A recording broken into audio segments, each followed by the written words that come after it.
Şöyle biz Antalya Öde temsilcisi olarak zaten Antalya yerelindeki ve Burdur'daki cezaevlerini rutin olarak ziyaret ediyoruz. En son Burdur'daki işkence iddiaları üzerine ivedilikle oraya müdahale ettik. Cuma günü geçen hafta ayın 5'inde Burdur cezaevine bir ziyaret gerçekleştirdik. Oradaki mahkumlarla görüştük. Oradaki sorunları ne olduğunu bizzat gözlemledik. İşkence iddiasının ilişkin raporumuzu tuttuk. Buna ilişkin de zaten gerekli yerlere başvuruları ve şikayetleri yaptık.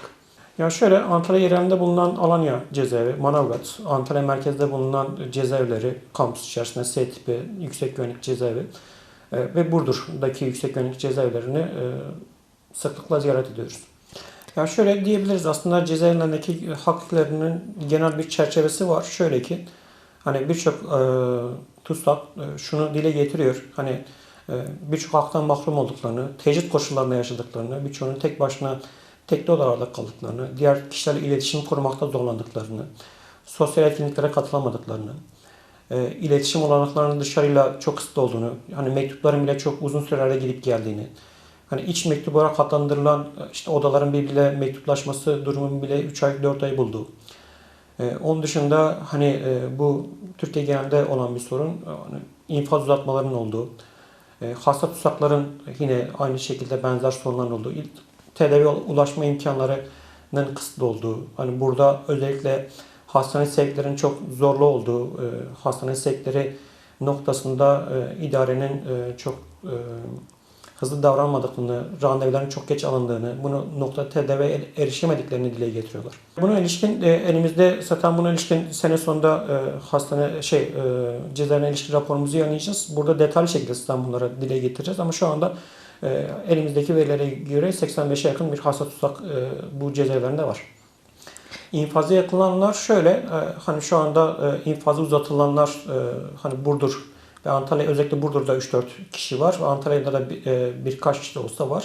Ya toplam 5-6 kişinin infazı tam olmasına rağmen infazları uzatılarak cezaevindeki süreçleri maalesef hani kaygılı bir şekilde uzatılıyor. Burada hani özellikle dağıtma durumu genellikle var. İşte örgütten ayrıldıklarına dair bir hani samimi beyandır vesairedir. Hani buna ilişkin bir beyan talep ettikleri, işte öyle örgütle bağlarını kestiklerine ilişkin bir kendilerince hani bir intiba edilmedikleri için bu tarz uzatmaları yaptıklarını görüyoruz. Ama bunu tabii ki çok bu şekilde açıklamıyorlar.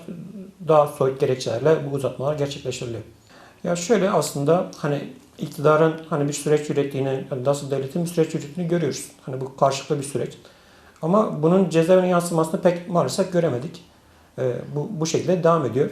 Aslında cezaevleri samimiyetin testinin alanları. Hani burada samimiyetin olduğunu, bu süreçte samimi olduklarını gösterecekler alanlar cezaevleri. Ama bugüne kadar buna ilişkin çok olumlu geri dönüşleri göremedik. Cezaevlerinde halen işkence iddiaları, işte sağlık noktasında işte hasta tutukluların serbest bırakılmaması, hastane ulaşım hakları, işte revirdir vesairedir. Bunlar hepsi tamamıyla eskisi gibi devam ediyor. Yani bunlarda herhangi bir gelişme maalesef yok. Özellikle Kürdistan'daki hani tutsakların Türkiye'deki hani cezaevlerine, Batı dediğimiz işte İzmir, işte Burdur ya da İstanbul ya da Edirne gibi cezaevlere özellikle sevk edildiğini görüyoruz. Buradaki politikanın sebebi de şu, hani iyice teşhis koşullarını derinleştirmek, buradaki tutsakların ailesiyle olan iletişimini kısıtlamak. Hani çünkü bir ailenin, örnek veriyorum, Hakkari'den kalkıp Edirne'ye gidebilmesi çok ciddi bir maddi külfet. Birçok aile bunu yapamayacak maddi güce sahip. Bunun bilincinde olarak da özellikle hani bu durumu yaratıyorlar ve özellikle Kürdistan'daki mahkumları özellikle batıdaki cezaevlerine sevk ederek tecriti daha da derinleştiriyorlar. Şöyle İmralı'daki uygulanan tecrit, evet hani bunun yansıması özellikle yeni yapılan cezaevlerinde fazlasıyla görüyoruz. Öyle kuyu tipi dediğimiz özellikle tekli odaların yaygınlaştırılması, buradaki tutsakların tek başına odalarda bırakılması hani bu sosyal izolasyonu da getiriyor. Yani diğer kişilerle iletişimi daraltıyor. Tabi eskiden cezaevlerinde tutsaklar bir arada kaldıklarında daha örgütlü ya da daha sosyal iletişimi daha fazla tutabiliyorlardı. Devlet bunu da artık istemiyor. Hani özellikle burada tamamıyla tecrit koşullarında insanları psikolojik baskı yaratarak, yalnızlaştırarak bir noktada iradelerini kırma yönde bir yöntem belirlemiş. Burada hani infazın temel şeylerden bir tanesi hani toplumu yeniden kazandırmaktır.